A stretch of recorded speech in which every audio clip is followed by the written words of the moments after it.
Introducing the all-new Corolla.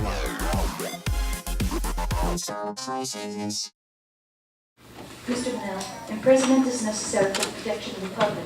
David Manila and fellow former officer Anthony Kenga were found guilty last September of various prostitution, kidnapping, and rape charges for their involvement in the underground brothel that was operated at the now-closed Blue House Lounge. Superior Court Judge Anita Sokola agrees that Manila must pay for his crimes, but she may have handed down a rather generous sentence, 30 years.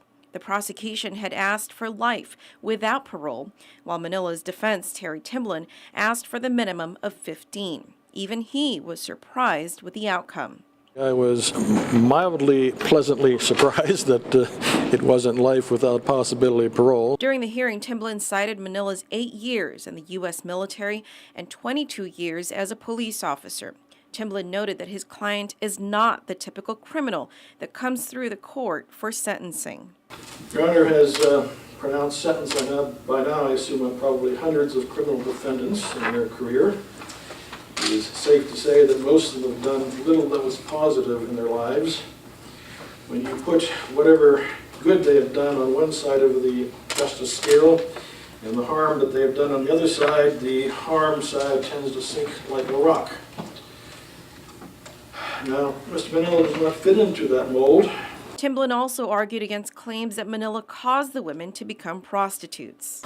Assuming that they were forced into prostitution, they were forced into prostitution before Mr. Manila ever set foot in the Blue House. And if he had never set foot in the Blue House, they would still have been forced into prostitution. It simply made no difference. Mr. Timblin indicated they were not forced into prostitution, but they were. Because if they didn't, he told them, he would arrest them, he would find them.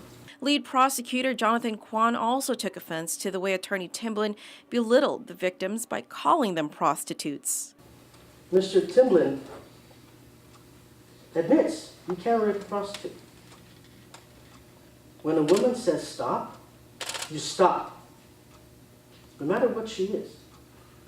You do not hold her down and penetrate her while she's saying stop and you while he's doing it. That is not de minimis. We would request that you find the defendant guilty, and he's found guilty, and sentence him to life without the possibility of parole, to tell the people and remind them that no one is above the law. Mr. Manila, any statement would you like to make on your behalf?